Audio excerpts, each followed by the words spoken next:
Hi, everyone. Thank you very much for coming to this session. We're going to be talking about how to prepare for your interviews and covering the motivational questions specifically. I'm going to explain all of that in a second, but the usual disclaimer applies. We're not going to be talking about the very basics because we know that you can Google that all yourselves, and there's no point in us repeating it here. Instead, what we're going to talk about is the process in aggregate, how to structure your questions, and um, breaking down essentially how you can practice these in your own time. Um, as I'll mention at the very end, competency questions are covered in the next video because we wanted to split it out. So, in order to just set the scene, the main thing to know is that there can be loads of different platforms and loads of different types um, where it's done by phone, video, pre-recorded, face-to-face, and you can get all sorts of different types of questions as well. Now, the thing to focus on is that despite the variety, you can prepare for this by focusing around a kind of small number of factors. Now, as we've mentioned so far, the thing to do is to prepare with a long-term vision in mind. And it seems like we're repeating ourselves a little bit too much. But again, the advice is to start early because if you start answering the common competency and motivational questions, you can use that in order to answer your application questions and also your cover letters. So again, like we said, it's that two birds with one stone effect. And also practicing your questions very early on ultimately lets you build on lets you build on your progress and get yourself a better, more convincing answer. And so the expectation here should be to practice to become better. Don't think about making it perfect from the get go. It most likely won't be, and also you'll learn lots of things as you progress that allow you to make it better and keep on polishing your answers. In terms of where you apply your time in practicing, we've split it again into three phases. You've got the pre-application phase. Essentially, that's anywhere up until mid-August, where most of the places haven't opened up their applications. This may be different if you're applying to, let's say, spring weeks in finance or consulting positions where you have a lot more of a leeway. But again, earlier you start, the better. Then you've got the application phase when lots of different places are opening up and you're flying out the applications. And then the interview phase where the actual applications have dwindled down. It's more about answering the interviews that you get invited to. So the motivational questions are going to be the mainstay in your interview practice during the pre-application phase, followed by competency questions, and that is because you can use that to practice for the application questions and cover letters, and you also want to start on the technicals a little bit here as well. Then going forward, you do a little bit less of the motivational because you've done quite a bit already, and then start building up more on technicals. And essentially, it's a story of decreasing the amount of motivational questions that you do as you go along the phases, and increasing the amount of technical questions that you practice. That is because motivational questions are the most commonly asked questions, so it's most likely that you'll end up mastering them pretty early on. Whereas competency questions and technical questions, there's a huge amount of variety in them, so there's always things to be preparing for, and like little uncommon but still plausible questions that you could take a stab at. Now, as always, This is just a rough guide only. And I say, especially for strategy consulting, we recommend doing more case studies earlier on. And in terms of preparing, do the motivational questions and competency questions first, for the same reasons that I mentioned. Do Google the application process, use Wall Street Oasis, Glassdoor, Student Room, whatever it may be in the year that you're looking at this content, and start practicing the listed question from there. Obviously, the common ones first. An example of a good question to practice is things like, why should we hire you? Because you've seen it often, seems like a thing that they would ask. A bad question though, and something you shouldn't really practice from right the get-go, is highly specific, highly niche questions like, how do you price this option? Or how do total return swaps work? You're getting really in the weeds, and especially as imperial people, we tend to try and focus on the highly quantitative, technical aspects. We promise you, most of the time, they're not going to ask you this at the kind of first rounds. So we do recommend starting with the basics first and then building up from there. The one thing we would note though is that for strategy consulting, be prepared for follow-ups. If you're talking about your greatest failure, they'll probably ask, what would you have done differently, or why didn't you do things differently? So they can be a little bit sneaky like that, so be advised. Now, let's get into motivational questions specifically. These are essentially questions trying to probe your character and also how ready you are to embark on this job. So the kind of questions I'll ask is, tell me about yourself, walk me through your CV, things around your strengths and weaknesses, things about the industry, company, and team, as well as your midterm career path. A really good way to think about this is it a technical question? No. Is it a competency question? No. It's most likely a motivational question.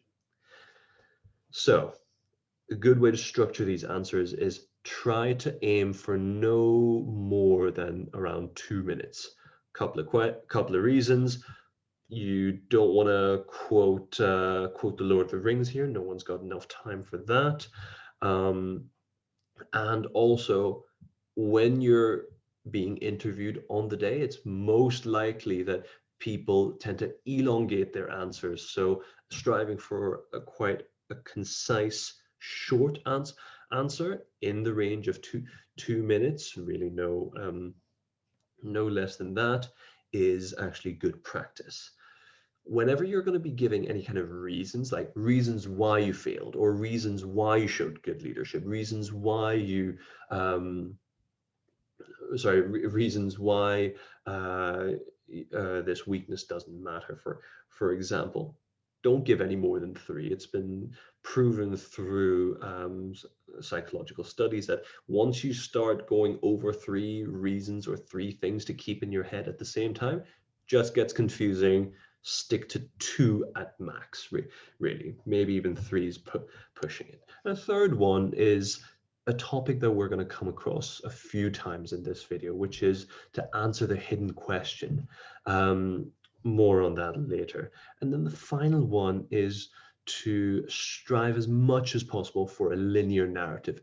Don't have arcing points, just have a very simple structure, and be prepared to sacrifice accuracy for that.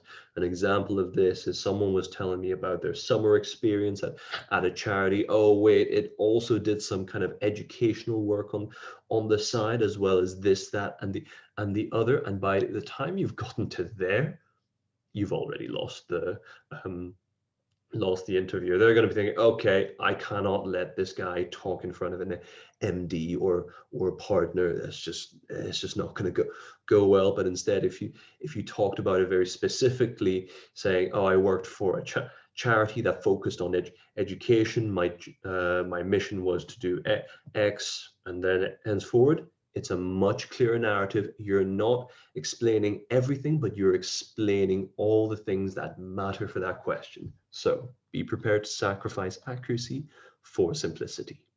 Now, the hidden questions. When I talk about what the hidden question is, it's essentially what they're really asking. When someone asks, tell me about yourself, they don't actually want to know about you that much. Really, the hidden question you're answering is, what interests you in this industry or this job, and what have you done to find out more? So it's all around, tell me about yourself in the context of this application. They're not going to say that part, but they're going to expect you to answer it like you already know it. And you can say this, sorry, you can say that there's really a hidden question behind every single question that falls under the motivational umbrella. So it's good to do a little bit of research on the internet around what's a good way to answer these questions. But lucky for you, we've got a couple of examples that we have here. Now, one of the most common questions that you get asked is the classic, why do you want to work for this company, team, industry? And it's also one of the most common application questions, and also one of the most common topics for talking about yourself in the cover letters. And the hit question really would be like, what do you know about this company slash role or slash industry, and how does it relate to your experience, character, and your goals? And this experience, character, and goals framework that we use is probably one of the most useful frameworks that we've provided to our mentees in the past years, because it allows you to build a highly convincing answer. So the way you would do it is this. Let's say the question was, why do you want to work for this company? You can think about any feature of that company that speaks to your experiences, character, or goals. For your experience, maybe you did some networking, and so you'd say that in this company networking, I spoke with whoever, and by the way, you can name drop. Um, does it does help in only insofar as that it shows that you're a personable person, and then if you say that this person was very enthusiastic and left great impression, that is speaking to your experiences of that company. And then let's talk about character. What part of the company, what feature of the company speaks to your character? Well, it could be that the company values teamwork. A lot of them do. Some put more emphasis on them than others. And you could talk about how you perform well in teams. You've always been in teams, and you've perhaps done your best work in teams. For example, maybe you led your football team to victory in varsity. Or you can talk about the group project where you were taking the lead, or other situations like that. And then if we're talking about your goals, you can say that this company has a global footprint, and that matters to you because you want a global career. And networking opportunities. Maybe you even loop that back in with your past and say, well, I've grown up across multiple different continents, as I'm sure a lot of you guys have, and that kind of matches your experiences as well.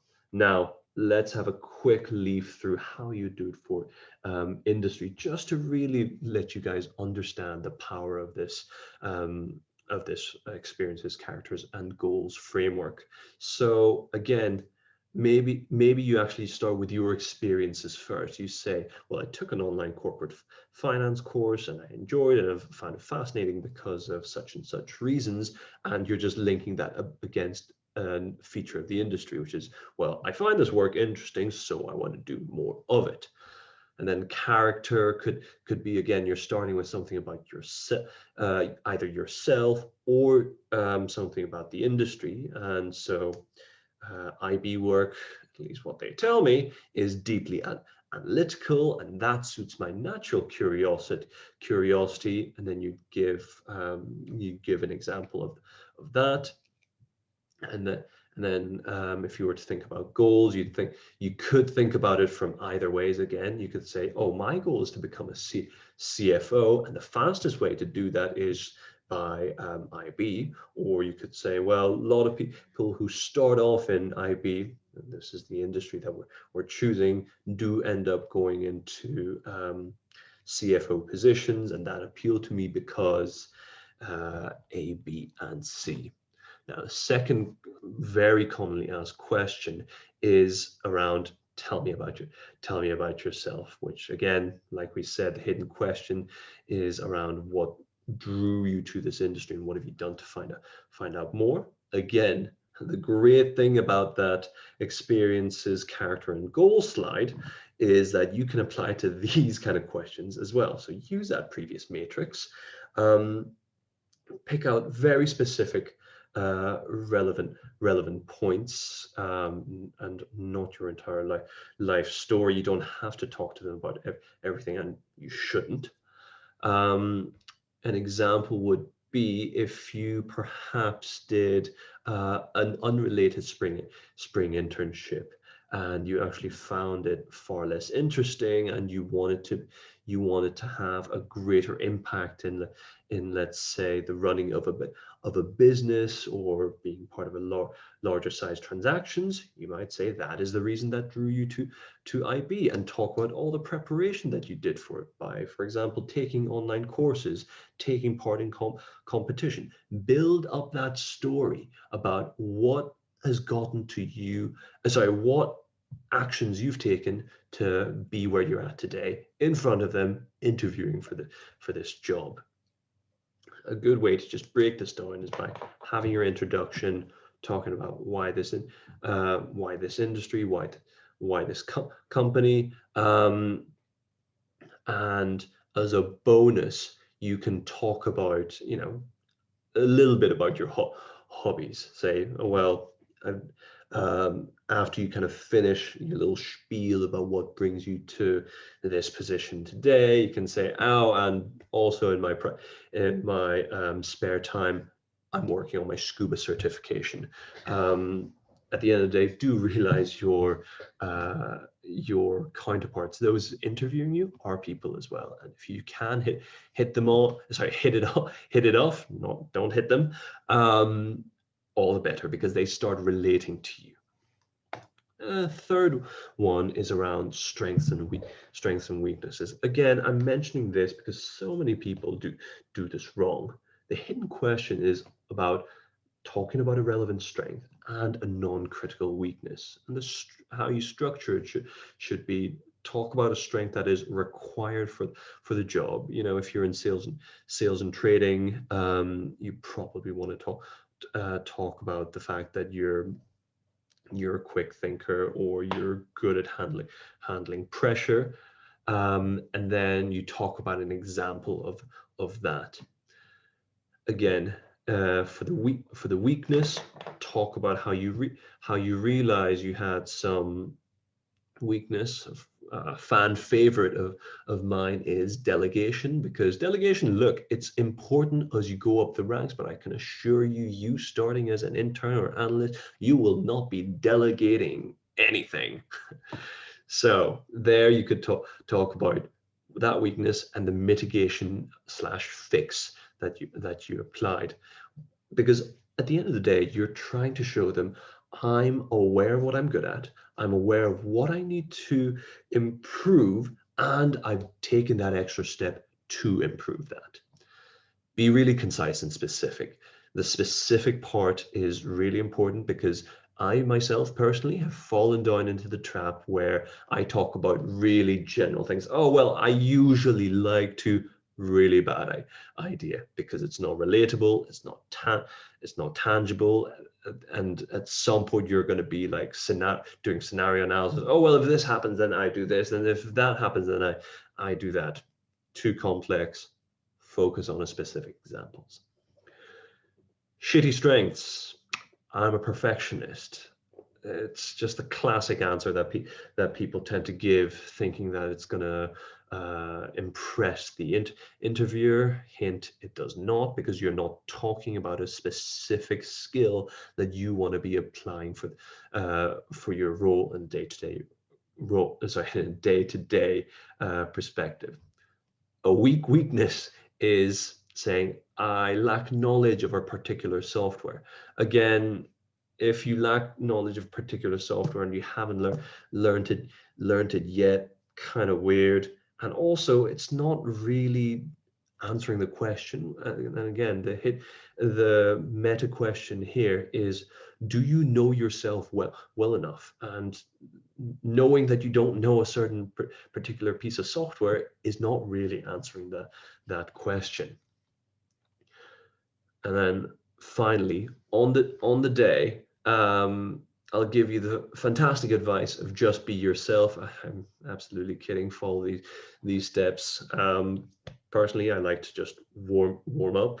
Usually these interviews happen for me early in the morning, and if you think about it, you wake up, brush your teeth, grab a bit of breakfast, go to their offices to speak to them. You haven't spoken a single word for the entire day. So warm up, hum a tune, engage in a bit of small talk, do whatever to warm up your vocal cords, because nothing makes a worse impression for yourself or the interviewer than by croaking out, hi, good morning.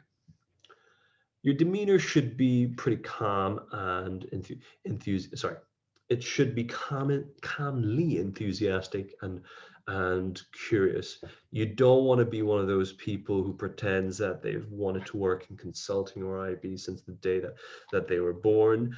It's just kind of gives off a bit of a weird vibe.